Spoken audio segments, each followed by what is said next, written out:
ബാലുശ്ശേരി ടൗണിലെ ആൽമരം മുറിച്ചു മാറ്റുന്നതിനിടെ മരക്കൊമ്പ് ട്രാൻസ്ഫോമറിന് മുകളിലേക്ക് വീണതിനെ തുടർന്ന് പൊട്ടിത്തെറി.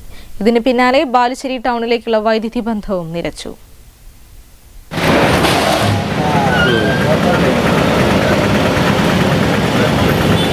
ബാലുശ്ശേരി ടൗണിന്റെ ഹൃദയഭാഗത്ത് പ്രധാന റോഡിന് സമീപത്തായുള്ള കൂറ്റൻ ആൽമരം മുറിക്കുന്നതിനിടയിലാണ് ശിഖരമൊടിഞ്ഞു വീണ് സമീപത്തെ ട്രാൻസ്ഫോമറിൽ പൊട്ടിത്തെറിയുണ്ടായത്.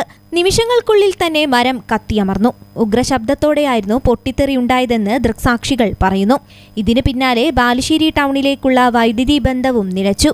വെള്ളിയാഴ്ച മുതലാണ് മരം മുറിക്കുന്ന പ്രവർത്തികൾ തുടങ്ങിയത്. ആദ്യഘട്ടത്തിൽ പോലീസിന്റെയും മറ്റു ഉദ്യോഗസ്ഥരുടെയും സാന്നിധ്യത്തിലായിരുന്നു മരം മുറിച്ചതെങ്കിൽ കഴിഞ്ഞ ദിവസം തൊഴിലാളികൾ മാത്രമാണ് മരം മുറിക്കാൻ ഉണ്ടായിരുന്നത്. ശിഖരങ്ങൾ ഓരോന്നായി മുറിച്ച് കയർ കെട്ടി താഴ്ത്തുന്നതിനിടയിലാണ് വൈദ്യുതി ലൈനിൽ മരം തെന്നി വീണത്. വലിയൊരു പൊട്ടിത്തെറിയോടെ മരക്കൊമ്പ് കത്തിയമരുകയായിരുന്നുവെന്ന് ദൃക്സാക്ഷികൾ വ്യക്തമാക്കി.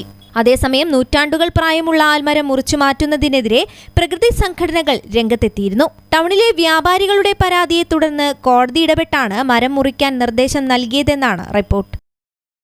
News bureau, Balussery.